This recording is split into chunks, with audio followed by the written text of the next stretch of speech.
जिथे राहतोय तिथे ब्राह्मण वर्णाच्या घरात मी राहतोय. ज्या ब्राह्मणाकडे मी राहतो तो पहिलं शूद्रासारखाच होता.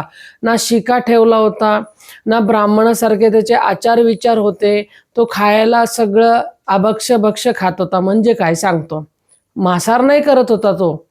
कांदा लसूण चातुर्मास पण पाळत नव्हते, काही नाही. एकदम शूद्रासारखं राहायचं, वागणं सगळं. त्यांच्या घरात कुटुंब नुसतं नावाचं ब्राह्मण आहे. आता ज्याचे बहिणी आहेत ते तर अजून शूद्र आहेत. जिथे मी दाखवलं होतं यमाजी रुद्राचं जे वाडा तुळजापूर, तिथे आता फोटोच्या माध्यमातून वास करत आहे. जिथे ज्या बहिणी आले होते तिथे जे होमकुंड मांडलं होतं, हवन देत होतं, तिथेच कचरा बिचरा टाकून गेले. मग त्यांना मी शूद्र नाही बोलणार तर काय बोलणार. केळीचे सगळे साल्ट आणि मिठाईचे बॉक्स आणि काय म्हणतात तुमचे चिक्कीचे रॅपर सगळे त्या तुळजापूरच्या स्थानामध्ये फेकून गेलेत. मग ह्यांना मी शूद्र नाही बोलू तर काय बोलू. ब्राह्मण कसा असावं, जो ब्रह्मज्ञात घेत असेल आणि विश्वाला ज्ञान देत असेल तो ब्राह्मण. नुसतं मी उपाजलो ब्राह्मण कुळात तो ब्राह्मण होत नाही, लक्षात घ्या. ब्राह्मण ब्राह्मण करून मरून जातील, पण ब्राह्मणाचं या मृत्यू लोकात येऊन काय काम आहे हेच ह्यांना माहीत नाही. तर मी ब्राह्मण कसं ह्यांना बोलू. ब्राह्मण नुसतं नावाचा ब्राह्मण राहिलेला आहे. तो काय करायला लागलाय, व्यापार करायला लागलाय. कशासारखं, वेश्यासारखं. वेश्य काय करतो, विक्री आणि काय करतो, पैसे घेतो. विकतो पैसे घेतो, विकतो पैसे घेतो, म्हणजे व्यापार करतोय. असे हे ब्राह्मण आहेत आताचे. ज्यांच्या घरात राहतोय मी तो ब्राह्मणच आहे. पण त्याला सुधारवण्यासाठी 5 वर्ष गेले मला. किती, 5 वर्ष. प्रत्येक वेळेला मला समजायला लागतं, असं नको करू, तसं कर, तसं नको, असं करू.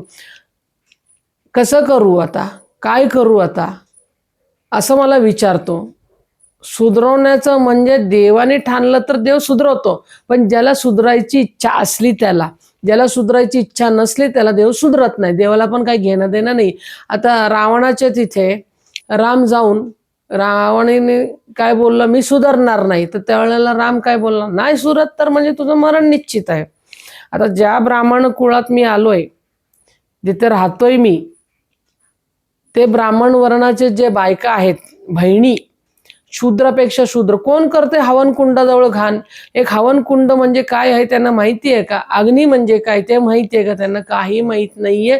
तिथे घाण करून, आता काय बोलू माहितीये, ताटात ते शेण खातात, अन्न खात नाही. असे ब्राह्मण शूद्र बायका आहेत ते, आणि असे गलिच्छ मांडून गेले. पण त्यांचा सर्वनाश निश्चित आहे. देव पण काय करतोय, करा काय करतोय, कारण नाश तुमचा आहे. त्या मंदिराचा नाश होत नाही, त्या जागेचा नाश होत नाही.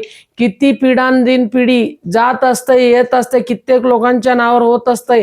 म्हणून देवाचं अस्तित्व तुम्ही पुसू शकत नाही ना. तुमचं अस्तित्व आज आहे, उद्या नसणार, हे लक्षात घ्या. ब्राह्मण वर्ण कसा असावं, तर सुदामासारखा असावं. सुदामासारखा ब्राह्मण लोकांच्या घरी जरी भिक्षा मागायला जायचा तर 5च घर भिक्षा मागायचा, 6व्या घरी तो भिक्षा मागायला जात नव्हता. निशुल्क तो पूजा करायचा. असं आता तुम्हाला ब्राह्मण कुठेच भेटणार नाहीये, कारण ब्राह्मण नुसतं व्यापार करत आहे, वेश्य झालेला आहे. तो नावाचा ब्राह्मण आहे. नुसतं ब्राह्मण ब्राह्मण ब्राह्मण बोलताना ते ब्राह्मण नाही आहेत, लक्षात घ्या. आताचे ब्राह्मण काय करतात, सूट बूट घालतात. त्यांना धोती कुर्ता घालायला नको. का नको, कारण त्यांना लाज वाटते. जी आपली सनातन संस्कृती आहे धोती कुर्त्याचं, तेच सनातन धर्म आहे. जो सूट बूट घालतो त्याला तुम्ही काय करता, नमस्कार नाही करता, त्यांना काय करता, हाय हॅलो.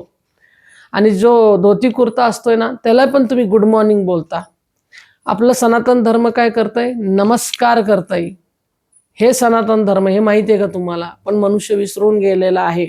म्हणजे धोती कुर्ता घातलेलं गावंढळ आणि सूट बूट घातलेला सर का तुमच्या नजरेत.